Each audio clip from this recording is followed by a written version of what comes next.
Good morning, ladies and gentlemen. Welcome to the Daily Bone podcast, where we discuss all things crypto market. That includes majors like Bitcoin, Ethereum, Solana, meme coins, and of course, NFTs. Today, we're going to be talking about the red hot crypto market, CryptoPunks market, the mainstream success of Doodles, whether or not they are undervalued here. And finally, we'll break down the best bets and what to watch for ahead of tonight's debate between Kamala Harris and Donald Trump. If you're listening in the audience, you may be wondering, who is this? Actually, this is Ray. I've been working with my doggos behind the scenes for a few months now. I've been producing the show for the past couple of weeks, and now I'm kind of getting my feet wet in the host role. PO's in the back cheering very loudly. I appreciate all the support. Hopefully, I don't tank the ship here, but we're going to have a great time today. Kix, how you feeling? Doing phenomenal, man. Had like a little bit of a almost disaster right before I got on the show. I've been up early. I was prepared. Everything's going great. At 8:45, my computer just screen shuts off. And I try to restart it, stays shut off. Turns out I got like a loose wire inside my computer that I wiggled, and all of a sudden the power started coming back to my GPU. I thought it was going to be a disaster. I thought it was going to be like 9:01, your first day being a host, and I'm on my mobile phone like, this is the best we got, dude. But luckily I threaded a needle about 8:59, got the computer working again. It's fine. We'll fix the big problem later. It's flying. The ship's flying. So we're good. We're ready to rumble. Love to see it. The classic wire jiggle fix. Yeah, Signal, how you doing? I'm just laughing because 3 years in, Kix is actually doing pretty well. Like, it took him about 2.5 years just to go from Android to iPhone, and now he's able to jiggle a wire and actually be on time and start the show. The man has come a long way. Now I make fun of green texter Signal.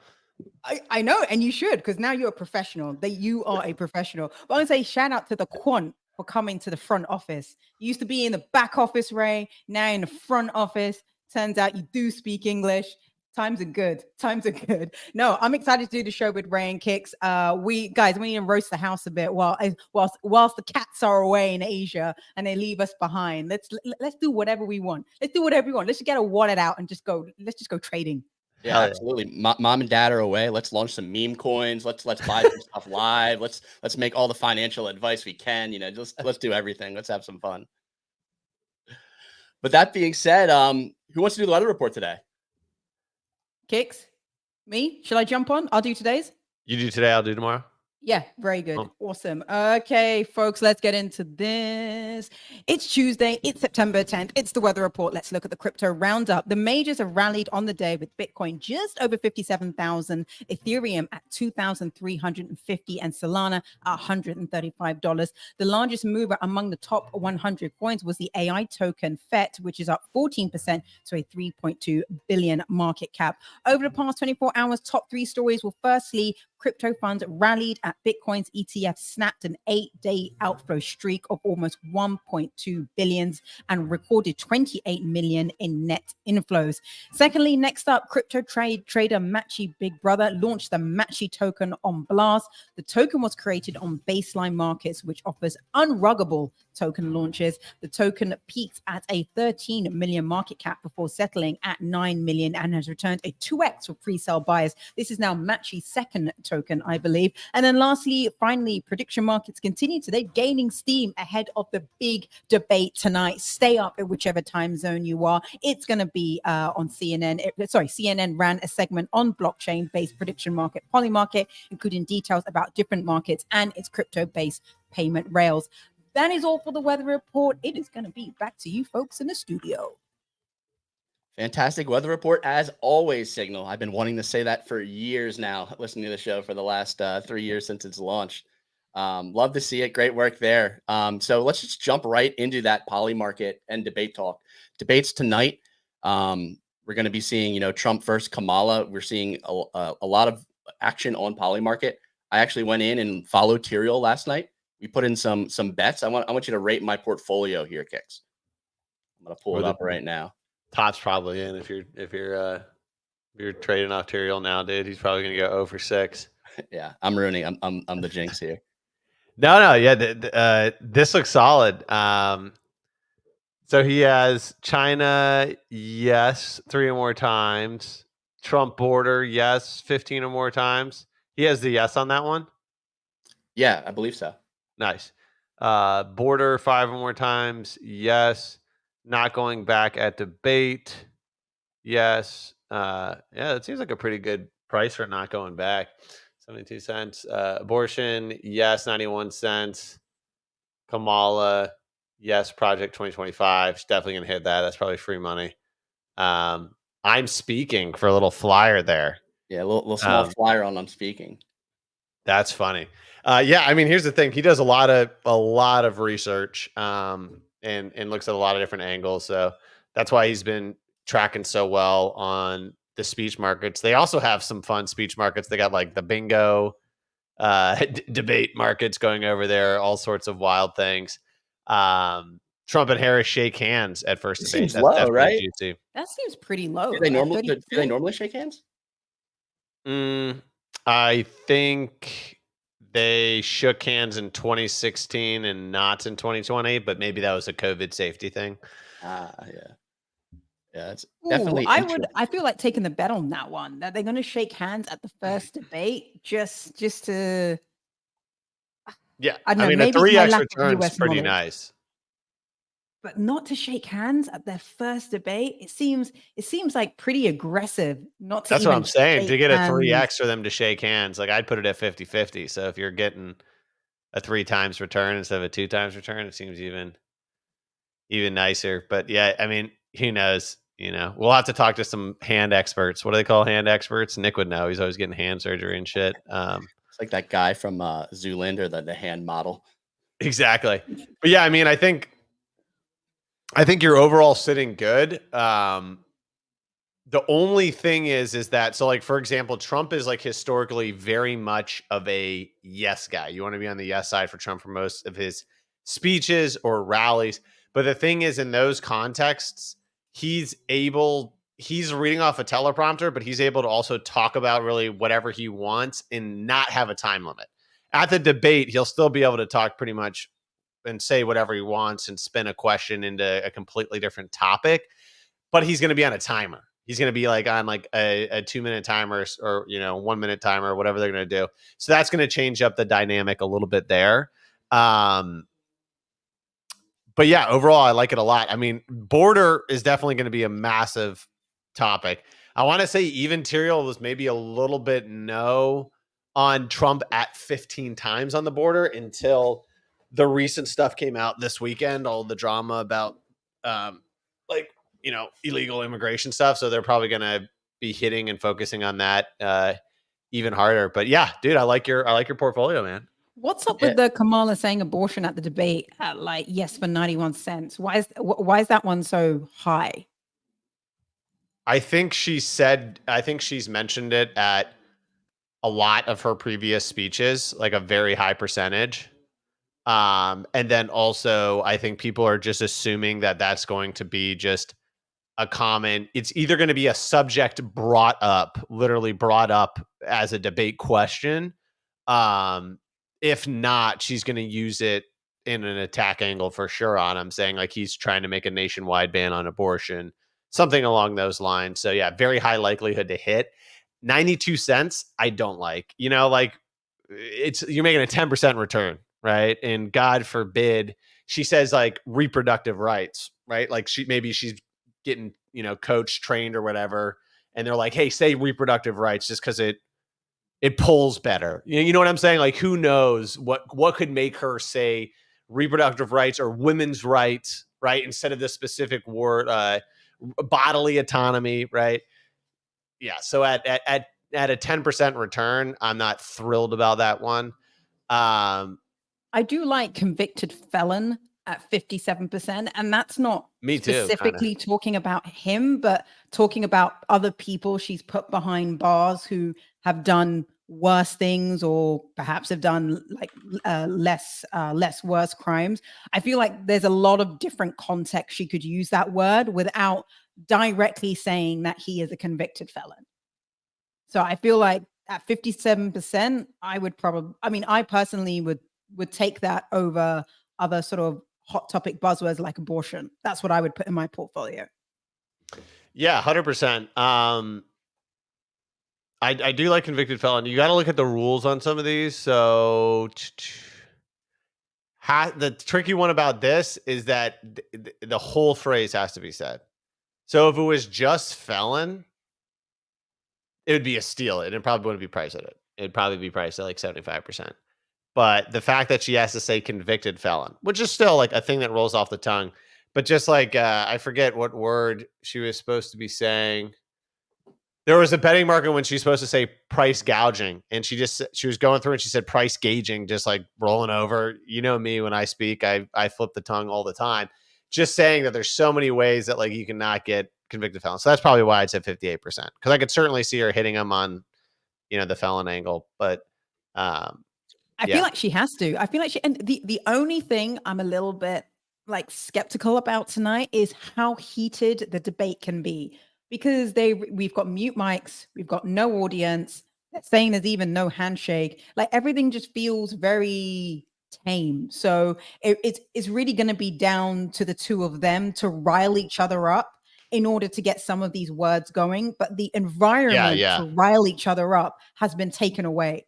So I think tonight, that's where I'm more like, I don't know how this is going to go, which is why it's so interesting to bet, because you don't know how it's going to go. It's not predictable by any means. Once they took away those environmental factors. Yeah, and I mean, I read an article where she wanted the hot mics because she actually wanted to like attack him when he was lying or saying things she thought not to be true. She wanted to kind of be like on the attack, which I still think she may be able to do to an extent without the hot mics, but that makes things like Project 2025, her saying abortion, right? All of that stuff lining up and being very likely. Yeah, maybe. Do you think we get in a fight about McDonald's? 5-1 odds. Does she say McDonald's? I mean, I don't know. So the whole McDonald's thing. Sorry, can you remind me? Is it something to do with her job history that she didn't work there? Yeah, or she said she worked at McDonald's, and then people are saying she didn't or whatever. I just think it's funny that it's on there. Unrealized for unrealized capital gains is at 20% as well for Kamala. I like something like McDonald's, because if they go down the liar track, that is something he can bring up about calling her a liar, because she will most likely call him a liar, because many times the Democrats feel like Trump just spouts stuff, that is completely untrue. So he can getting 5-1 on McDonald's too. That's pretty juicy. I'm picturing you and Tyrael like in the lab, just like saying these words. You're like artificial intelligence. Like how's she gonna say it? Like what's the context? And we're gonna be streaming it tonight. So if you're up and you're around, we'll be live streaming it.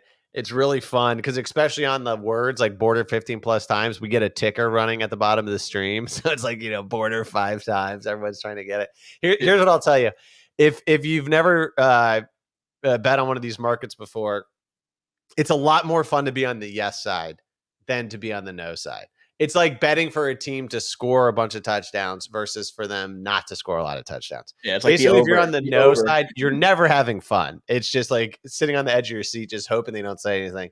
Versus when the yes, when it hits, you've locked it in. You don't lock in a no until the debate literally is done.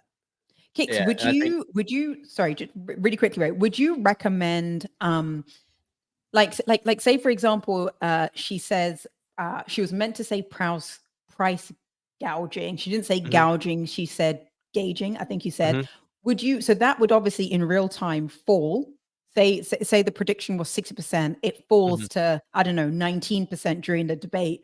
Would you recommend then placing a bet on that? Or if the word has been skipped, it's been skipped? Because border is predicted to come up 15 times. A lot of these other words, we're only looking for them to say it once.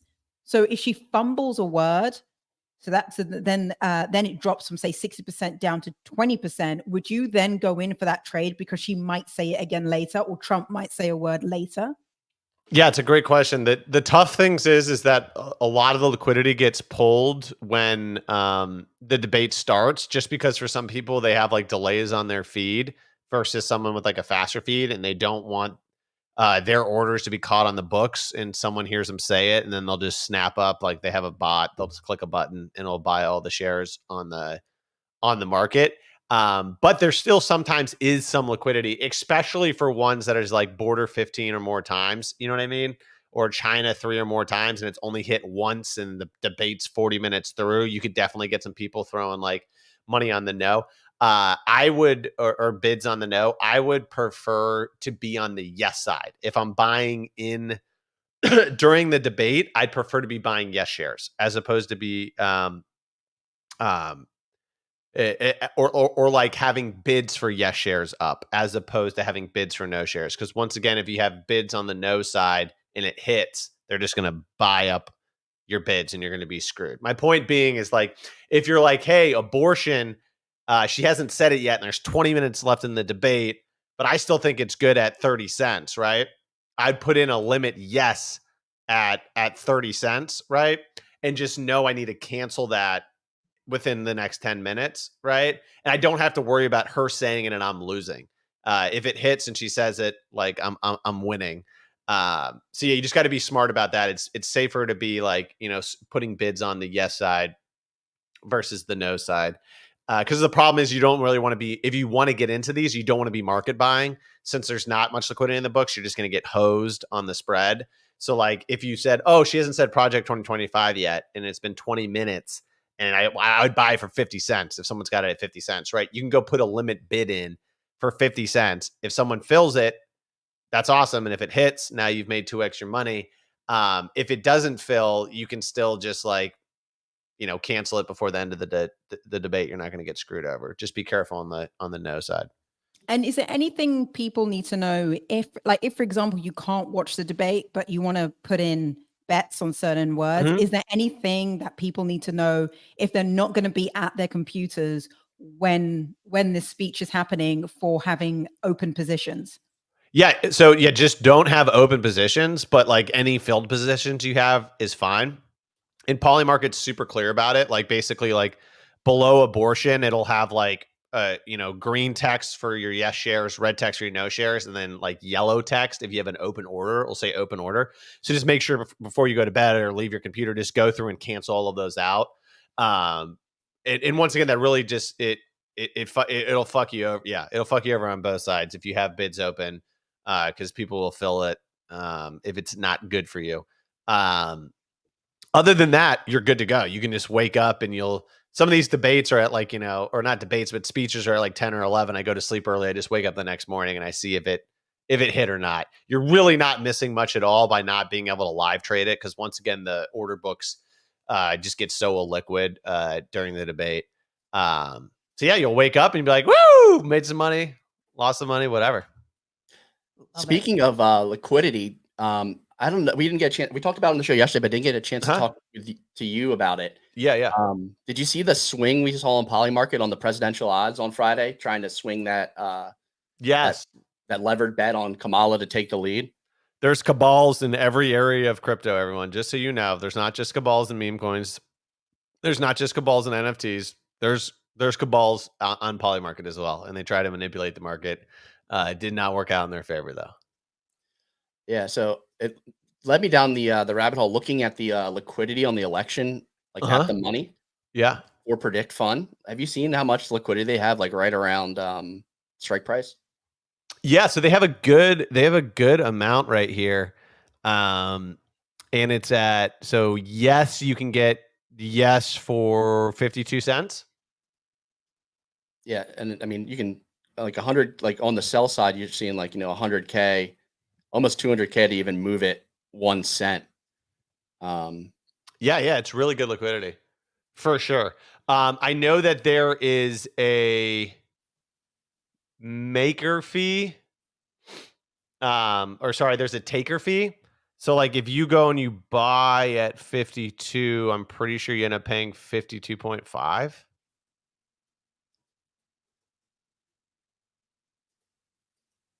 Yeah, I'm trying to see if we do like a buy order here that's gonna. Yeah. Looks like it's. I mean, the to win here. Yeah, that's the inverse for sure. Yeah. Basically, like, because for example, like right here, if you wanted to buy on the ask, you'd get it for 52 cents versus on Polymarket, it's 52.7, right? So like you'd want to buy it on Predict It, right? You'd save 0.7 cents. You get 0.7 cents better odds.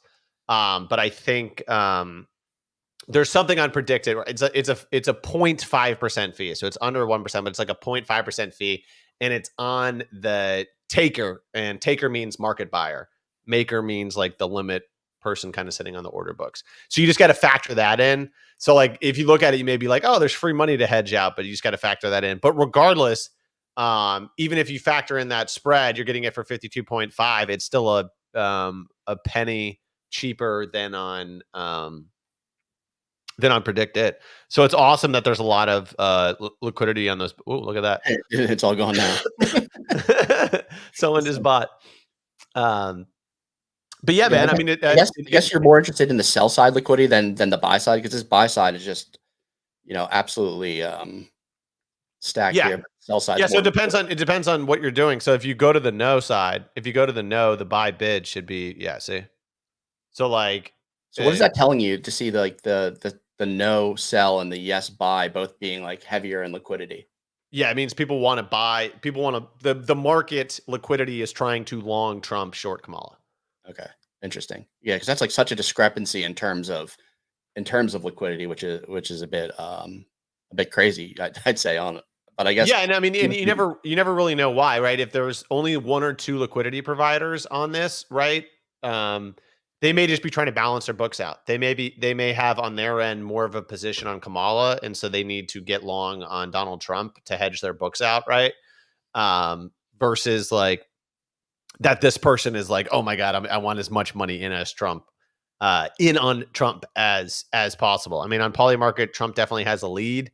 I don't think that there's a huge amount of a right wing bias, or at least it's more balanced than people think. Although very interesting. It looks like Just Cam. He must have changed his name. These fucking assholes. They always change their name on Polymarket, and so it's hard to track them. Yeah, but this Just Cam guy, there was a lot of money on Kamala, but it seems like it's shifting around a little bit. It's going a little bit more on the Trump side on Polymarket. I also saw on Predict It, and Predict It is like the Australian company that does this. They do it where there's a max. You have to KYC, and it's a max buy per user. Click on that Just Ken for me. There's a max buy per user. Wow. Yeah. So this guy used to have over $500,000 on Kamala Harris winning the election. So he's flipping, which is very interesting. And this guy's like one of the best Polymarket traders of all time. Yeah. Looks like he has, was this 132K on Trump to win at 50 cents, 123K at Kamala to win at 45%. So he's kind of and see, that's the thing is like, Ray, there's cabals within cabals, and cabals fight against cabals. It's like the power elite in the world, right? There's a lot of infighting, because this Cam guy used to be super long on Kamala, and that controversy you talked about where they tried to dump Trump shares, right? To manipulate the markets. I think he sold his Kamala Harris shares into that dump, and hedged by buying Donald Trump shares. So they gave him like an exit window. And this guy's left leaning. Just Cam, not to get politics into it. I just wanted to, and he's a cool guy. I just wanted to prove that like some people are like, oh, all this stuff is right wing, whatever, crypto bias, blah blah blah blah blah. This guy hates Trump, but he's long Trump. So, and that could be a temporary swing for this guy too, right? He's not projecting just because he's owning the shares. He's not like, I think Donald Trump's going to win the election. He may just think, hey, I think Donald Trump's going to do good in the debates. I'm going to sell high there, then go back in on Kamala, right, and swing it back up. Who knows what these guys are doing? Yeah, with that swing, I noticed too that like even though they like manipulated that price so much, it still resolved Trump for the favorite to win by Friday. They lost money trying to manipulate a market, which I think everybody can cheer for. When someone tries to cheat, not only loses, but then also loses money in the attempt to cheat is a fun thing to see. Falva said, when is the actual debate? You got to translate it to your time. I think it's 9 p.m. Eastern. Yeah, it's 9 p.m. Eastern tonight. Cool. Yeah. But yeah, it's wild, dude. Ray, also, before we switch real quick, Farouk just launched a prediction market. So prediction markets are very hot right now. It's the hot thing to be launching. Yeah, I saw Also as that well, Rug Radio, and it's going to be like overlaid onto different social platforms. I was seeing like sort of like a Solana Blinks type deal. Also, as well, I was going to add, I truly think it's well worth just dip it, like for anyone who hasn't tried, just to dip your toes and try out these markets, even if you're not interested in the elections. Because if potentially, for whatever the rumors may be, there is a token at some point in the future, if they decide to do one, you definitely want to have skin in the game, because we're talking about Farouk just offering this a new prediction market platform. So we're going to see more and more and more of these coming up. And at the end of the day, you really want to be in the one that has the most liquidity, that has the most attention, that has one of the highest volumes. Therefore, I think, if that time were to come around in the future, you just don't want to be feeling like you're sitting on the sidelines when everyone in the timeline is celebrating because they decided to participate. And sometimes the participation can be so small. It could be as little as you put one bet on, therefore, you are valid to be able to participate in a future token. I'm not saying that there is one, but these kind of platforms in crypto I'm definitely tend to saying do there them. is one. Okay, so Kix is saying there is one. So that means basically, you don't know what the participation rate is. Sometimes the participation rate can be extremely high. It could be that you have to have spent quite a lot of money to be able to be eligible. But sometimes, I remember like ENS back in the day, it was like as simple as, I think you had just one ENS handle and you could still participate in that airdrop. Yeah. So I think when it's not predictable, I think that's when it's most interesting. You don't want it to be anything like what we had in airdrop season recently, where everybody was running to all these platforms simply because of the airdrop. I think it's good when there's basically like low attention but high speculation that there could be one. Yeah, and they're also getting integrated in like CNN and a bunch of other stuff on a regular basis. It's pretty wild to see. Also, big court case. Kalshi, the U.S. competitor to predict, Polymarket rather, won a court case against the CFTC that, unless it's appealed, will allow U.S. prediction markets to be legal in the United States. So you are talking about billions, if not tens of billions of dollars of people trading on this unlocked. So if you enjoy the prediction markets, not everybody's going to enjoy it, but if you enjoy the prediction markets, if you can spend some time getting good at it and developing some skill at it, there could be a lot of money flowing in the next couple of years. Yeah, honestly, me dipping into Polymarket now, I just kind of want to get my feet wet and like get like a feeling for the platform, understand like what moves to make, where to like look for these buy and sell orders, how to like make the actual transaction so that the opportunity is there when these become more prolific. And I'm really looking at Predict Fund with the incentives there. I feel like if they expand their markets and you have that liquidity and you have the additional incentives and yield, I think that could be like a very big like spot to like just park funds over time. You can park them in high odd bets, get yield on top of, winning the actual bet for like 95% bets. So that's something I'm looking at, but I don't think we're quite there with the variety of bets. So I'm just trying to get my feet wet with Polymarket, and like the more you experiment, the more opportunity you have in the future going into some of these new products. But I'm going to switch gears a little bit now. We'll start talking about NFTs. We're going to talk about Doodles in a second. But first, I want to talk about our partner for today's show, Tensor. Tensor is the leading NFT Solana marketplace for pro traders.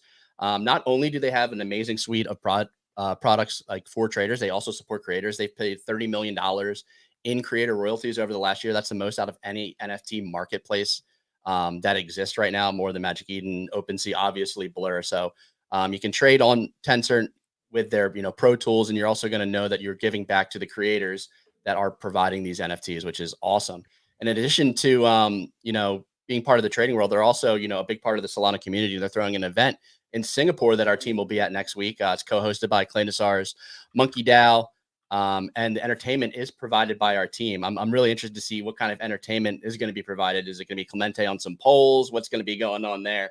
But check that out if you're in Singapore Thursday, September 19th. That being said, let's talk a little bit about Doodles. I don't know if you guys were paying attention to the Toronto Film Festival, but Doodles debuted their short film over the weekend. Pharrell was there. I was listening to a lot of the Doodle guys on Spaces, like talking about the experience. So they premiered their short film. It featured Lil Wayne, Trippie Redd, Coi Leray, some major names in the hip hop space. The Doodles floor right now is up 20% on the week, up 17% in the last couple days. We saw a huge sale for a Doodle cat. We saw a 26 ETH sale there. The momentum seems to be swinging towards Doodles with like everything that they're building. And I think that their founder or the CEO, Julian Holguin, really like sums it up with this post. I'm going to read real quick. So this is his post on X. Here's the thing. Doodles isn't going to be the next great entertainment brand. We already are. I'm not sure if you all realize how significant the Doodlesville and the Doodleverse premiere was. It was the most important event in the history of Web3 native IP. There are big heads of the biggest film studios in the world there, the most important people in entertainment, the people that finance every single thing you watch on TV or in theaters. They weren't just watching the film, they were experiencing firsthand what a Web3 community is. They told me they had no idea this is what we were and asked how we did it in such a short amount of time. There are actors from your favorite franchises there blown away by what they were seeing. You're being covered in all the major entertainment press outlets as a peer, not an outsider. You wanted to know how adoption works. This is it. So some pretty powerful stuff here from Doodles. We've seen them like talk about their plan behind the scenes for a long time, but we're really starting to begin to see their execution and like what they have done so far. Like I'd argue that it like rivals or potentially even outshines Pudgy Penguins. I'd love to hear like your thoughts on Doodles versus Penguins, Sig. I mean, I'm glad Julian is being so bullish and like aggressively bullish, I want to call it, on his own franchise, because they're clearly like absolutely batting it out of the park here. The attention in Europe has really been on the Venice Film Festival. That's kind of like the big thing, because you've got all the big films being released. So you get your Brad Pitt, you get your Angelina Jolie come over, all the big names. So we don't get as much attention as the Toronto Film Festival. But to see Doodles have like to see Doodles have that kind of, let's say, credit has been given to them from within what Julian was saying within his tweet. I think it's a really positive thing. Like they've gone from, if you remember what the bottom of Doodles was, it was literally Poopy going telling the community to basically go fuck themselves, right? And and them saying we are not an NFT company, and the whole community throwing up arms and basically saying, what's going on? This is like a complete sort of coup for saying that Doodles is not an NFT company. But then you give them 12 to 18 months, and then this is what they've come back with. I think it's extremely positive. And now I feel like this year is when we're starting to see the separation of the wheat from the chaff. We're really starting to see the well invested companies who are using their funds to actually build their IP and to bring something into the world using the original IP from 2021 versus, you're seeing Yuga do that as well, versus other companies or projects which basically have either rugged, disappeared, or aren't really putting themselves out there as a brand anymore. I think in the next probably, let's say 2 to 3 years, we'll probably have 3 names from this space which potentially could be worth having an asset from their ecosystem. But I think it's going to be a very, very small number. It's going to be no more than 3 names. And I think it's really quite clear at this moment who that is going to be. My money would be on Doodles, and I would put it on Pudgies as well. I think Luca is in his lane, executing extremely well. And I would take a bet on him that he'll be one of those 3 names in the next 3 years. I want to bring up this kind of counterpoint by Alfalfa saying, against kind of like Doodles being Web3 native, is that Pudgy Penguins are an actual Web3 company in the sense that holders are involved in every venture. Doodles just use the millions off the community to fund their own goals.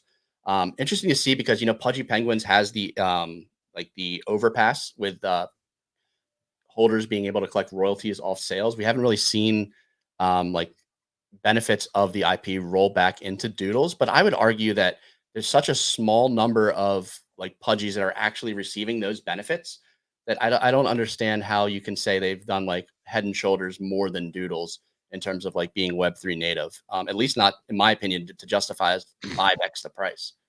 Alfalfa brings up a really good point, and I agree with him, but I would also just counter it and say, look, there is no playbook on how this should be done. It's not like, you know, it's not an e-commerce company where you can look back on the last 10 to 15, 20 years of track record and say, this is how a successful e-commerce company should run. That, unfortunately, we just don't have that track record within NFTs and Web3. And each brand is going to do whatever they feel is right for them. I agree. Pudgies definitely seem to take their community on that journey and want to involve the holders, but Doodles is doing their own thing. And I think that, you know, potentially they're thinking, well, if the IP works, in the end, all of that will be driven back to the original NFTs. In the same way, if you were to look at, I don't know, the He-Man ecosystem or any of that sort of super old IP from back in the day, if it goes on to be successful, value does drive back to the original assets. But that is a story that won't play out for many, many years. But I don't think, you know, there's one way there's one way that things should be done right now. And I think every brand needs to play around with whatever works for them and then sort of see whether it's successful or not in the end. Yeah, I think that makes a bunch of sense. I don't know, there's much more to unpack here with the Doodles, but we do have other NFT news coming out. Yeah, and just real quick on the Doodles, I think the video and what they're doing is cool. I mean, like looking at the animated film itself, like that's like you could see that being like a new animated TV series in a really cool way. But like a lot of people are like, how does that connect back to floor price? I would just challenge you to like, what did you expect from your buy if you made a buy, right? And like what did you expect them to do, or what do you think that this magical outcome looks like where the value like supposedly flows back? Meaning, like, did you want them to go build a metaverse? Like we've seen how that's gone with Bored Ape Yacht Club, right? Like, you know, what did you want to buy? When I bought a Doodles because I was like, this is a cool looking PFP and we're in a PFP mania bull run, right? I didn't expect there to be like, Doodles exclusive events in my city every weekend. And that was the value I was going to get out of it. A lot of people, they just don't have a thought in their head as in regards to like the actual value they expected to get out of it. But then they're like, oh, they took all this money and give it value, right? And trust me, there's a lot of people that you can point out and say, hey, they made a lot of money and they didn't do enough in the space with it. And I'm not saying not to think or say that way. I'm just saying that no one has their concrete idea of this is how it's supposed to work, right? But it's so easy for them to say a negative than prove a positive, right? It's so easy to be like, oh, they didn't do it right. They just made millions and didn't come back into this and didn't put enough back in the space. But no one can explain exactly what they really wanted. And then what they really wanted was price go up. Okay. And so like, let's get real about it, right? You really probably didn't give a shit about anything else. You know, they could have dropped bombs on Yemen. And if that made the floor price go to 25 ETH, you would have said that was a good use of funds. Let's be real here. Yeah. And honestly, from the comments, I was going to say, so like I was mainly bringing up the point of Doodles is like, they've done more on the IP front than Penguins. And I think from the comments, like a lot of people, like, I think it's obvious that like Penguins isn't an IP project. It's like a DeFi project. Everyone is talking about airdrops and like other like financial like provisions coming from the team and pointing to those as like the value for Penguins. And everyone's pointing at Doodles as like, hey, there's been nothing for holders. Like, but like they're supposed to launch like an L2 that they may not even believe has real value or like really makes sense, just so that they can drop you a token, just so that you can dump the token on who, right? Who is the buyer that you imagine yourself selling to? And that's like the reality of where we're kind of in like the space. Is like kind of got to like wake up and like understand that like whatever we go ahead to in the future is probably going to look and feel a little bit different than these past couple of cycles, because just the average person is smartening up and not going to just want to play the exact same game. And also I'd add to that, like for the Doodle side of things and all of these sort of companies and brands and projects, if you want to call it, we're now 3 years into this. If I was going to buy a Doodle now, I'd be buying it in the same way I would buy, say, an original Batman comic. You're buying it because you like the story. You're not buying it because you think the comic is going to go up in value. And also as well, 3 years in, there have been plenty of opportunities to exit.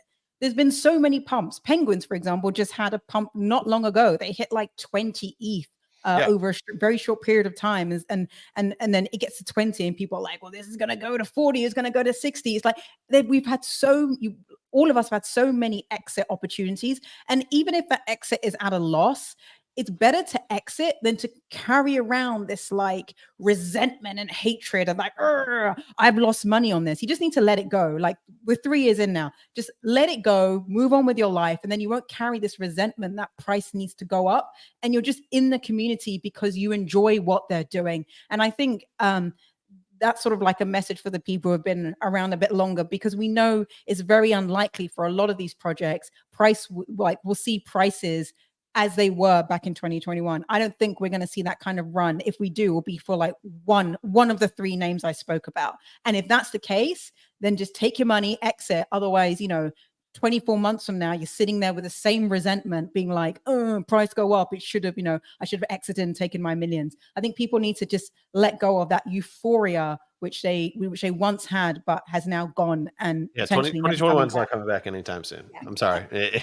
At least not in like cartoon picture PFP format, 10K supply. It's just like, it's not. Okay. So look at your wallets and make peace with it, or floor it. Speaking of 2021 price go up and euphoria, let's pull up the punks this week. On Top Dog on Friday, I made a prediction that we would see at least one punk sell for over 50 ETH this week. We've seen, I think, 5 sales over 50 ETH, including 3 sales over 200. We saw this little zombie guy here sell for 475 ETH 3 days ago to Punk's OTC, flipped for 550 yesterday. Nice little flip. Yeah, that's a nice little flip. We saw a D's clone hoodie here, 3D glasses, cigarette sell for 300 ETH, just shy of 700K. We saw a beanie hat sell this morning for 278K. Some crazy movement there, and like a lot of it's coming from Punk's OTC. And like I took a dive into their like collection and like their P&L, and like they have some like crazy amount of volume on these punks. Between their 2 accounts, they have over 210. They've sold over 210 million on chain. That's not counting any of their like OTC deals that just aren't recorded as like a traditional sale. They own over like $5 million worth of punks currently. Absolute goat in the punk trading space. Yeah. Seeing all this like action on crypto punks, like, do we think this is like a leading indicator for NFTs as a whole, or like, what do you make of this? No. I think there's people trying to raise capital because it's a shit economy. And then there's some really rich people on the other end that are like, I'll take a steal, right? I'll take a hoodie zombie punk for 1.27 million because I think in 10 years it'll be worth 10 million, right? And I'm also a billionaire, so I don't give a shit. But I'll take these rock bottom prices, right? And then that person selling 1.27 million probably needs some fucking cash, right? I mean, what's crazy to me, right, is that some of these, like that beanie one, like 279K, right? Like I flipped a CryptoPunk for 200, a floor one for 279K that I'd bought for 100K like 2 weeks prior. It's just crazy to like reframe down to these prices, right? And where they're actually at. I mean, I think it's awesome that they're still getting volume, that there's rare still getting sold. I mean, that's definitely validation that this is like probably still going to be one of the grail, projects like, going forward. But I don't think it's a sign that like all of a sudden like NFTs are going to like blow up or like have a turnaround. Once again, like what I'm saying is I'm not saying that individual NFT projects can't succeed or have massive success. What I'm talking about is just like a broader pump across like the whole NFT industry, regardless of what it's doing. I don't think personally that's coming anytime soon. If it is coming, it would come probably off of a big pump in crypto asset prices. And then that money that people make off of that, they go into the more speculative things. But barring that kind of move, I don't think we're going to see a crazy pump in NFTs. also as well, I think you always need to bear in mind, like, whilst it's been some really successful flips here, when you see some of these buys, you don't always know what the buyer is doing with the asset. You don't know if they're keeping it, if they're going out to the lending market and they're using it as collateral. There's so many ways that some of these grail assets can be used, which is not just about sitting in the wallet and collecting dust. So I feel like punks are within their own category, but agree with Kicks. It's not a wider indication that everything's coming back and we're going back to free mints, which are going to be hitting 0.2, 0.3 overnight as you sleep. Yeah, I think I agree with both of you, but it's great to see the movement, like you said. But curious to see like what happens when NFTs do return. I think they do return at some point. Like how these buys end up looking like. It's just going to be in a different format, right? And that's what I think people don't appreciate and or think that I'm being bearish when I'm not trying to be. All I am simply trying to say is for NFTs as these, okay, an artist draws 10,000 PFPs, mints them as a collection, and we flip and trade these to try to make tens of thousands or hundreds of thousands or millions of dollars. That as just a broad meta goes away. Does that mean that there's not going to be successful PFP collections? No. Does that not mean that there's not going to be successful new ones that come out? No. What I'm saying is if you're looking for this, oh my God, it's going to certainly can be through NFTs, but it will probably be a different type of thing. It'll be some sort of collectibles thing, or it'll be some sort of gamified thing. I don't know what that thing is going to be, but I just don't, I think that was a one-time crazy thing. And it's going to have its place from here on out, just like DeFi is going to have its place from here on out. But no one's like, dude, is DeFi going to make a summer 2020 run again anytime soon? No, there's no one left saying that. Yep. I agree. It was like a special time that's really tough to replicate with the same asset class. But like you said, there could be something different, novel that does come out, and we could see something similar for the next, cycle, if and when we see it, for when we get that blow off top. We'll shift gears a little bit. We're actually going to go to the other side of the Pudgies versus Doodles battle here. Quick hitter, Spencer Ventures, Vibes trading card game raised an angel round for $2 million. You see this, Kicks? That's awesome. I've been following it not too closely, but I know he's doing something in Singapore. And I know that they're their first trading card game is in the Pudgy sphere, which is really awesome, man. Yeah, have you been into any trading card games yourself, or is that something like a genre you haven't really followed closely? Yeah, I played a ton of Magic the Gathering, digital version of that, Hearthstone. I played some Parallel on the crypto front. I played a little bit of Guilds of Guardians or whatever that Immutable game is. So yeah, I definitely play card games. So I'll be super down to check this out.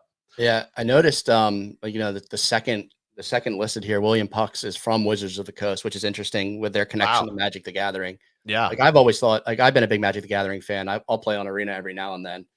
I thought that model of having your digital Magic cards on the blockchain would just make so much sense for their business model. I know they have a Web 2 model right now that just uses fiat, but I feel like ownership on the blockchain and allowing trading would just be a game changer. That's just an easy use case, right? When everyone's trying to hunt around for these these crazy use cases, right? That how can we use NFTs? That's always been the simplest one to me is dude, Magic the Gathering online, Mount Gox. It was because Magic the Gathering online used to literally you used to be able to literally trade these cards back and forth. They were NFTs before they were NFTs, and now Wizards of the Coast completely went away from it. Now it's Magic the Gathering Arena, and you don't own your cards again anymore. So you don't own your cards. So it's yeah, dude, that's just an example of a very cool use case. I know Spencer's also a massive Magic the Gathering collector, super into that stuff. So you would think that he has a very good understanding of the space. Of course, you can see from the Angel round, he's very well connected to, and a lot of people respect him. So I'm excited to see what he makes happen here. Yeah, I'm definitely excited to see another Web3 trading card game. I know Prime is out there and has been huge. I just missed the start of that, and I feel like I'm so far behind that I would just love to start fresh with something like this. And it seems like this will be an easier entry point, maybe more casual. Prime to me has been a little bit, or sorry, not Prime, Parallel Alpha. I'm saying Prime, their token, but Parallel Alpha has been a little bit overwhelming. Yeah. Yeah, but looking at this list, I mean, you got Ray Chan from 9gag, Dingaling, he's in everything. Char, like you got big names, Mando, OSF. So I'm excited to see how this goes. He has good backing. Yeah. Pretty excited for this one. Yeah, he's a passionate guy. He's a hardworking guy. You know what I mean? Like he's gonna grind. You mentioned Guild of Guardians. I saw this news over the weekend that they hit over 1 million downloads on Immutable. I haven't really played too many games on Immutable. I've like basically just like kind of briefly touched it. I see they have like good incentives for like developers trying to bring games over. Have you played around with Immutable? Like, what do you see with that chain in gaming? I haven't played any games over there. Not like that. I wouldn't want to play games over there. It's just, I mean, I think just like NFTs are kind of like struggling right now. Like crypto gaming is kind of struggling right now. There's just not like a lot there that people are like, oh my god, dude, like you got to go play this. Like this thing's the shit, and like we're playing it, we're having fun, we're doing XYZ, we're making money off it, whatever. There's not a lot of that right now. It's kind of a lull. Maybe part of that's coming out of summer. Maybe part of that's just why vibes are low in the space because, we're kind of shifting from one big cycle to the next, and it'll be bullish once the new things start coming out. I don't know, but I haven't played Guild of Guardians. I've mostly on the gaming front. I've heard people talk about that Wukong game. That's the hot shit going on. But yeah, this looks like a roguelite squad RPG. Not really my style of game. But good for them.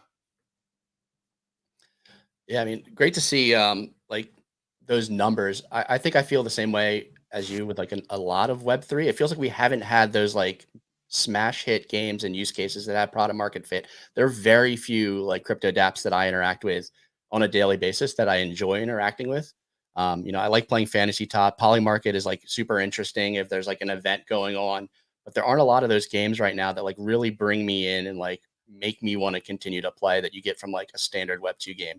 And I think it's coming. I think it's just going to be a matter of time. So it's like, Yeah, it's just kind of a waiting game on that front. yeah. And I just don't believe numbers in this space anymore. There's too many people that will just like completely fucking lie, like to your face, about like player counts or, you Yeah. know. Yeah. Well, I was looking at a couple of days ago, looking at Hamster Combat, that Telegram game Yeah. that has like millions of subscribers. They do like daily quests where like they require people to like subscribe to their YouTube, and their Telegram game is probably full with a ton of bots. But like looking at those numbers, they're getting like picked up on like more and more major news outlets for this game that has like probably like 1,000 players and like 10,000 bots. So It's wild. It's kind wild. of wild. And that's the problem is, right, they get picked up by all this stuff. And once again, not saying that they don't have a lot of players. They could have a ton of real players. I'm not specifically calling them out. I'm just saying, like, in general, you just hear these numbers and stuff like that, and you're just like, it's kind of hard as like a skeptical person to believe some of these things. Sean Art wants us to talk about Neiro, the Doge shib of this cycle. I can bring it up. I saw it. It moved a good amount over the weekend. This is the one on ETH. If you don't remember, Neiro is the new dog from the owners of the original shib dog. They killed the shib dog and bought a new one, or what happened? Yeah, the shib dog died, and then they got a new dog.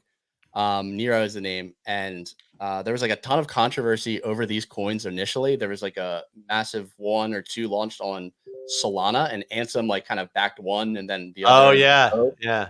But the winner of the cycle ended up being this ETH token, neither Solana token. So this one's been like basically up only. I think it crossed 200 million market cap yesterday. I saw a good amount of people talking about it, so I just wanted to highlight it here on BullX.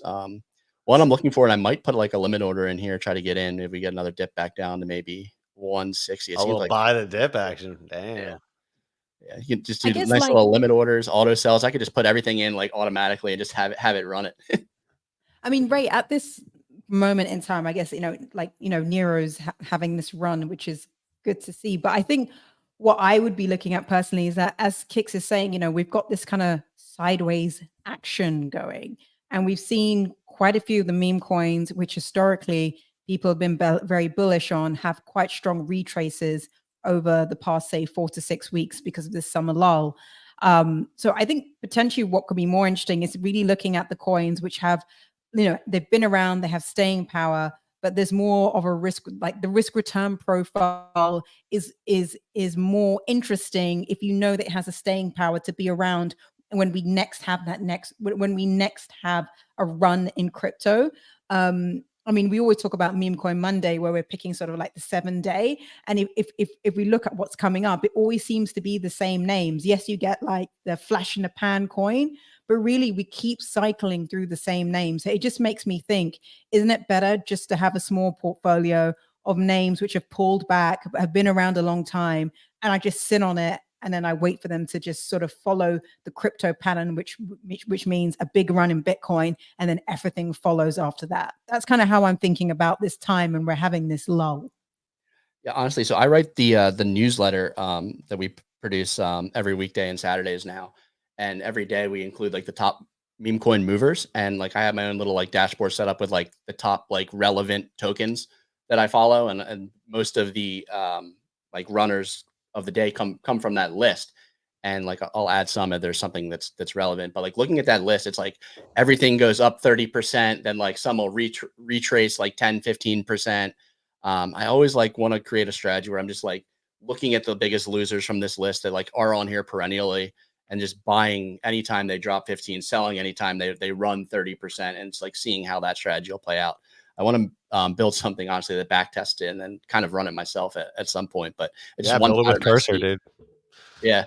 I mean, I've got my own coding chops. I'll use a little Copilot with my VS Code. Oh, there you go. I definitely want to check out Cursor to see like how. How like you want to drink a beer? You're like, no, I want an old fashioned with this type of whiskey. Okay.